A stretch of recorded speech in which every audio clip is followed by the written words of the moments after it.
समझ नहीं आ रहा अपने सैलरी इंक्रीमेंट का क्या करूं। बेटा इतना क्या सोच रहा है? अपने म्यूचुअल फंड्स के एसआईपी का टॉपअप करा ले। This is the right time. क्या? समझ में नहीं आया।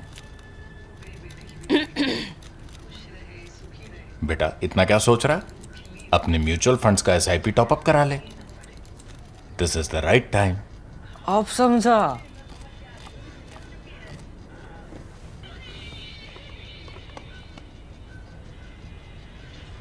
Mutual fund investments are subject to market risks. Read all scheme-related documents carefully. The first official ceasefire between Russia and Ukraine, negotiated through 2 phone calls made by US President Donald Trump, collapsed just 4 hours after its announcement.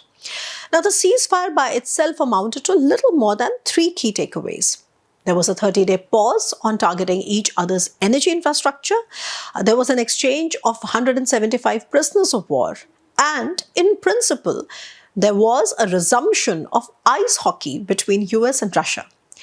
But before the two superpowers could settle on a date for the next match, a barrage of missiles and drones struck Ukraine, targeting its civilian and energy infrastructure all over again. Ukraine responded as well. Now, merely a day after the ceasefire, full-fledged war is back. Now, ceasefire, in a sense, ceased to exist in 4 hours. It perhaps will still have some place in strategic discussions as a first attempt towards sustainable and lasting peace in Russia-Ukraine war. But a couple of reflections emerge. First, that the US was well aware of the fragility of the ceasefire. In anticipation, it reinstated military and intelligence assistance following the Jeddah talks between Ukrainian and American officials. Now, please remember that the ceasefire came just few days after these Jeddah talks as a result of that 1-hour-long phone call between Trump and Putin. And the second reflection is, if the US and Russia had the real power to end the war in a sustainable way, it should have been over by now. So why is there all this delay? Let's reconstruct the fragile ceasefires first. The Russia-Ukraine war today is fluctuating between the realities on the ground, which is the battlefront, Trump's apparent desperation to secure the Nobel Peace Prize, and Putin's obsession with doing a Yalta 2.0 on Europe and Ukraine. The analytical framework, however, reveals two discrepancies: an agency problem and a solution problem. And in my opinion, both are entwined.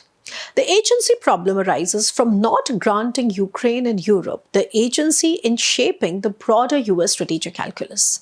The solution problem stems from insufficient analysis of critical factors such as Europe's unprecedented military modernization, the groundwork necessary for executing the mineral deal in Ukraine, and the feasibility of peacekeeping versus peace-enforcing strategies for Kyiv. The latter, which is, all this discussion around peacekeeping, operates with a traditional outdated mindset focused on conventional warfare. And this is ill-equipped to handle the instability of a grey zone conflict or a hybrid warfare that is likely to erupt if a lasting solution is not pursued in Ukraine. So the thing is that for any ceasefire in Ukraine to be effective, it must include a European element. Because even if a conventional war ends due to the US's withdrawal of support, the situation will shift. Ukraine will likely transition from a conventional war to a hybrid conflict. Contrary to popular belief, Russia is vulnerable in this hybrid zone.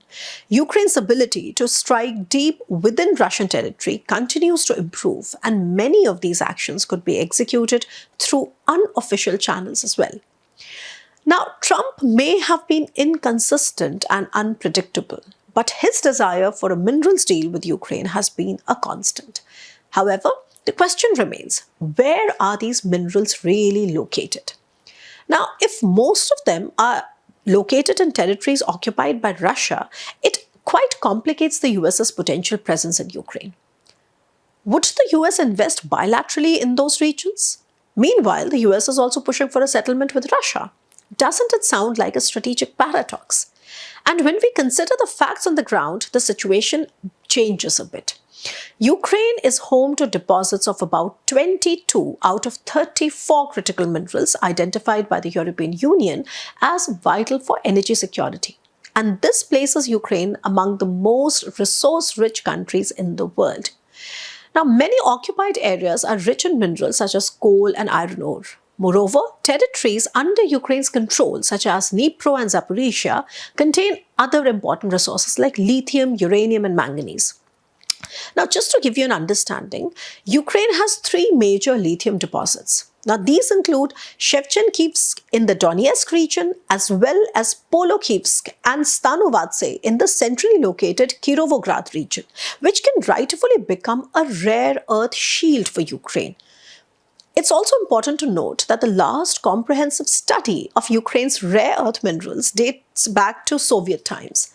And this factor was discussed during closed-doors talks when the Ukrainian foreign minister recently visited Delhi.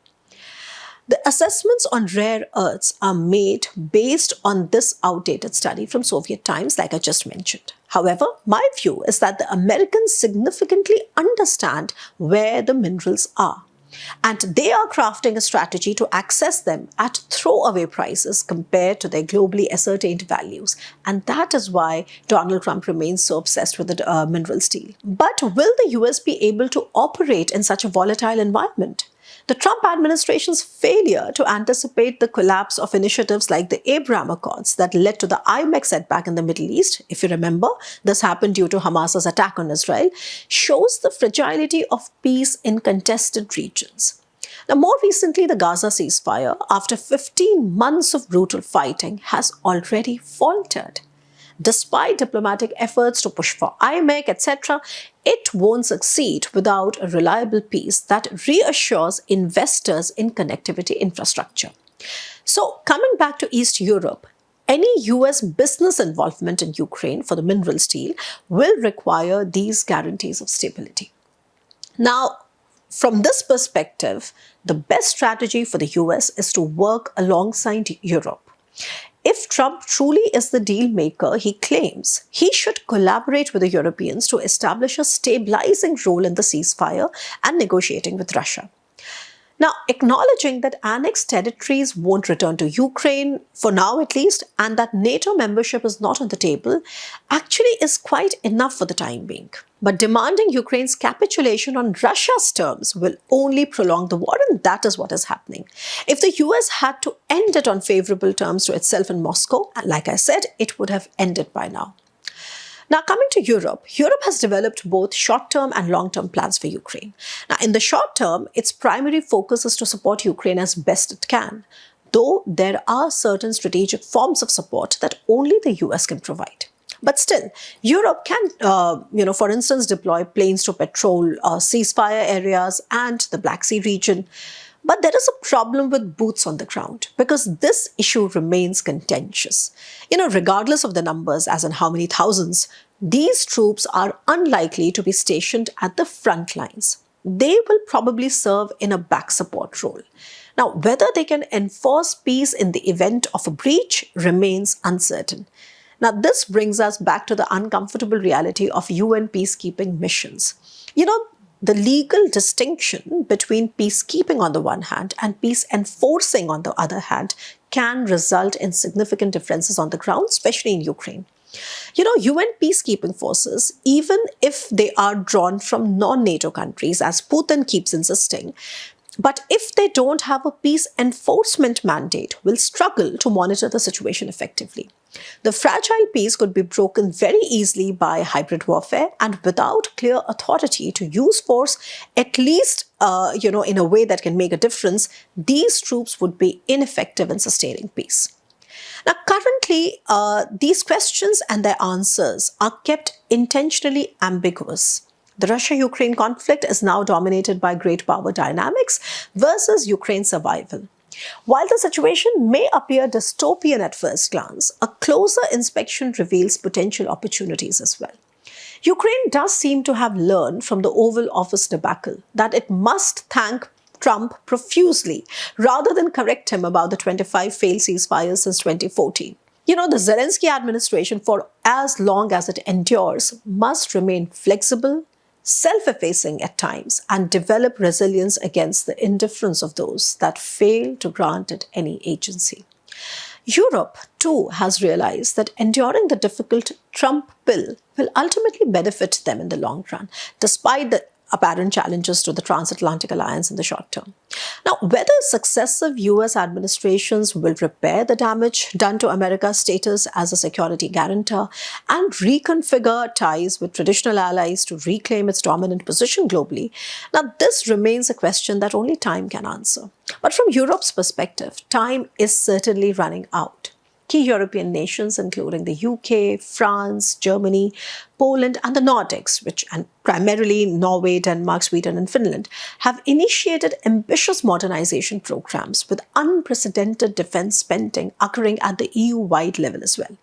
Despite differing internal views among member states, three factors will drive Europe's progress in the short term. First, the support of the major economies between UK, France, Germany, and the Nordics for this defense modernization. Second, European Commission President Ursula von der Leyen's second term, which is focused on taking action. And by action, I mean freeing up to 650 billion euros by relaxing constitutional debt breaks for defense spending and an additional 150 billion euros in loans. And third, and an important factor that is often overlooked, is Poland, who is a strong supporter of Ukraine and is currently holding the rotating presidency of the EU Council. And Poland can push EU initiatives more effectively. It is in Europe's interest to strengthen its own capabilities, regardless of the war's outcome per se.